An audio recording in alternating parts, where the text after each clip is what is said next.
Welcome back to my beginners series, a super easy one. I'm going to be working on this small bit of paper. It is Saunders Waterford Rough. It is a 1/4 imperial sheet tore down into 4 pieces, so 1/8 imperial. I've got a Cotman palette which I'll pop a link for if you are looking for materials. I've got 3 brushes, a round number 10, a round number 6 and a rigger. These are all a synthetic blend. So I'm going to tackle some a beach scene today with lots of light. So I've got a bit of a cliff coming in here. There's only a tiny bit of drawing and I like to show you what the drawing is. And then this is the water's edge. And that's your horizon line just here. So we've got about 1/3 sky and 2/3 sand and sea. Makes for a nice interesting composition. So I'm going to use my round number 10 and pop on some water all the way down to the horizon line, and you can come over the cliff face as well. I want to make sure this is nice and shiny, there's no dry patches. Then I'll talk you through the colours as I go. Because we're working nice and small, we can work down with a round number 6 now.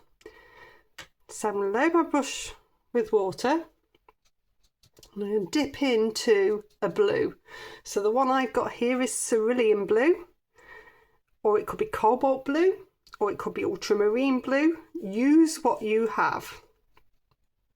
That little bit of water, and it's just going to spread a little bit. I've not got a huge amount of water on my brush, so I'm dipping into that neat colour and just letting it spread. It doesn't matter if it comes over this cliffside, that's going to be darker anyway. I'm just getting a flash of blue in places. And pop a little bit in here. The cotton paper, it will stay wet for quite a while unless you're in a very hot climate. So I've taken a little bit of blue into there. I then want a grey, so I'm going to mix that with a bit of ultramarine blue and burnt umber. If you had something like a Payne's grey, you could use that if you wanted to, or cobalt blue and a burnt sienna is a very good mix for grey. And I'm going to come in with a circular motion. You'll see that I'm pushing the brush down. This paint's really quite thick. There's a dab of water in because I want it to flow, but I also want to be in control, and to be in control you push your brush down. Pushing your brush down means it can't flow out of that brush.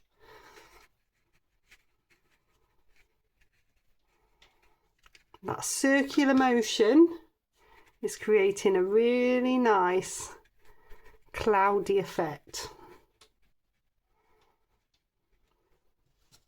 Little circles. I'm going to take a few up here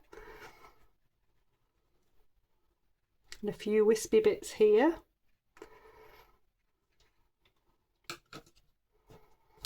Mix up a little bit more.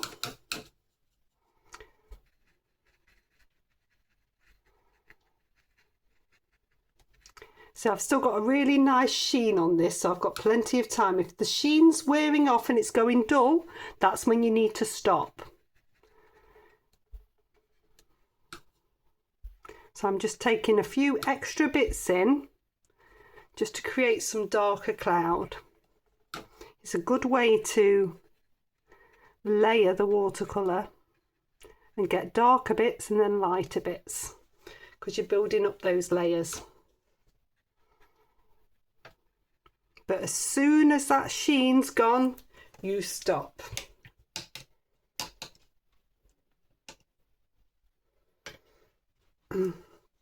So I'm going to come down now onto this bit. I can leave that bit to dry up there.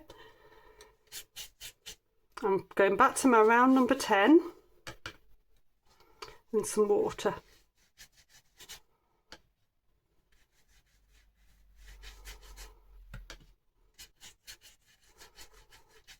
and paint this over. So you've got, again, a nice sheen, no dull bits. I'm leaving the ocean in between dry. So this is just the sand. I'm going to pick up some cadmium yellow. This is the only yellow I've got in this palette, so this is what I'm using. And I'm going to just bring a vertical down. So this is still with my round number 10. And what I want is some rays of light coming from these breaks in the cloud onto the wet sand.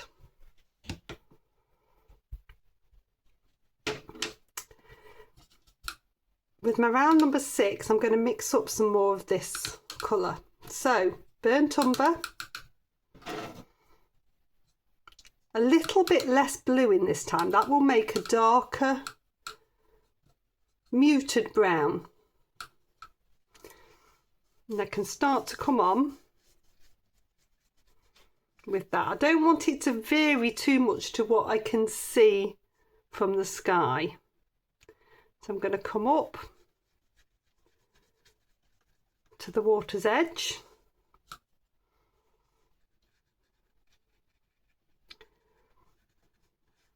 I'm going to work my way along.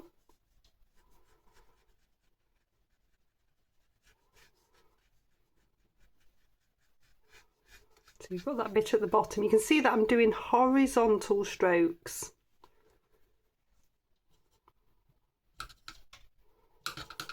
You can mix up plenty of colour, or you can learn to mix quickly, like I am. Okay, so we need, if dab off a little bit, I need a little bit of a line for that water's edge. So I'm going to come along, but I didn't want it to flow too much. And then I'm going to bring a few strokes down. So there isn't a huge amount of paint on my brush. In fact, you can dab a little bit off. What you're wanting is a flow. A vertical flow, just to break this line up. The rays.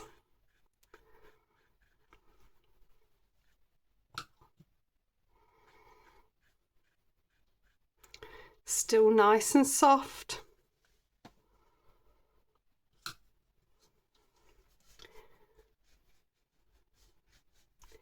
Then at a 45-degree angle, I'm going to bring little bits through. So this is about a 45-degree angle. And that's, again, breaking up the surface. We're breaking the surface. So there's dry bits of sand in between these rays of light. You see that starting to work? You don't have to do it all in one go. I've done a bit, then we're going to dry it off and then pop a little bit more in. It's about doing it bit by bit. Okay, so I'll dry that off. Okay, so that's nicely dry. I'm just going to darken this grey with a little bit more of the blue. And we're going to come in onto dry and create this cliff face. This is going to start to really define the sky from the sea. Using my round number 6, coming straight onto dry. Just finding a nice edge. If you struggle to see the edge, then my tip is to turn it round so you can still see the tip of your brush. And if you can see the tip of your brush, you're going to get a nice edge. Because you know where you're painting.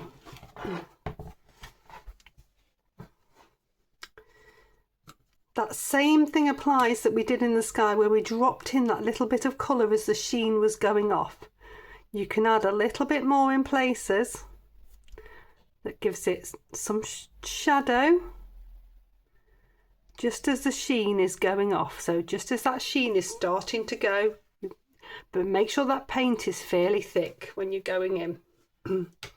That's got a really lovely effect. So I need to make sure now that this is a bit browner again, so I'm taking a little bit more of that burnt umber back in, and we're going to come back onto the beach. So it's the same tone that was there before, but we're going to create some little bits of dry sand, dry patches, and a little bit of shadow. So I'm coming in and painting, and I'm going to keep these fairly horizontal, but I will do some at a 45-degree angle. So the combination of horizontal and the 45-degree angle should really denote the surface and give a really nice feel that it is a reflection on the sand.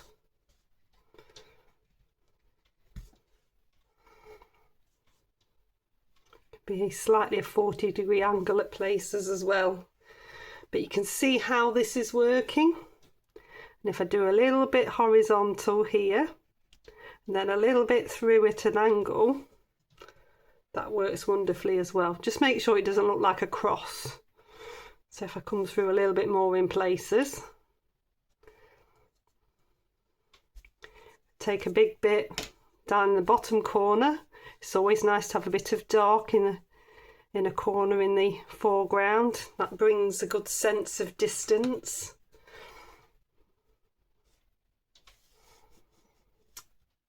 And the trick is really to try and keep it as random as possible. And less is more. Don't go mad. Take a little bit in there.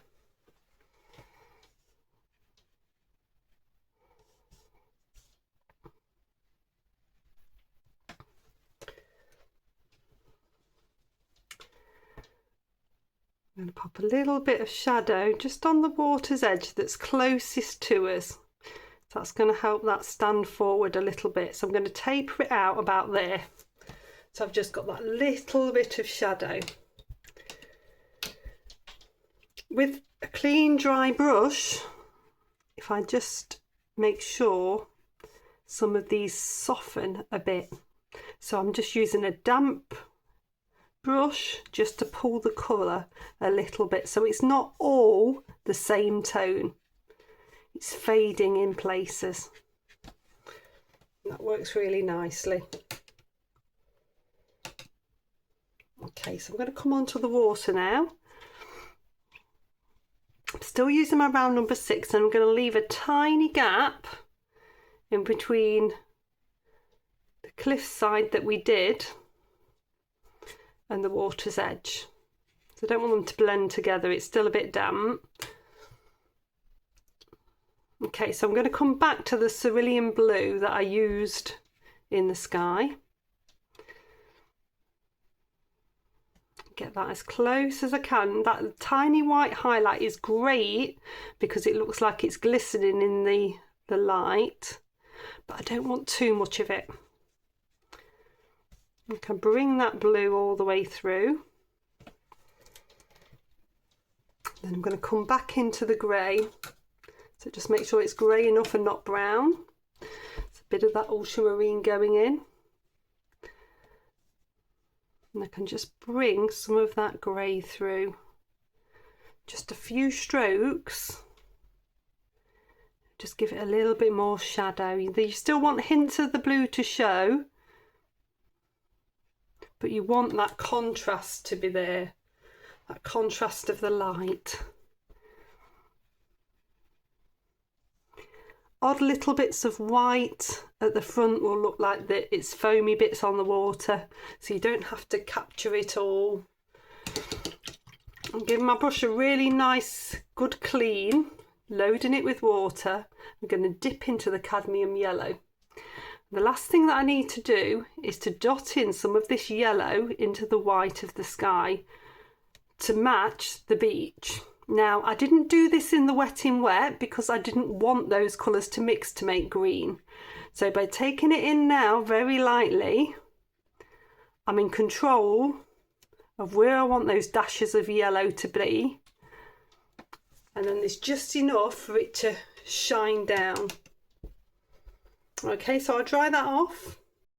And there we go, so that's totally dry. I've taken the tape off as well, and you can see how beautiful that looks.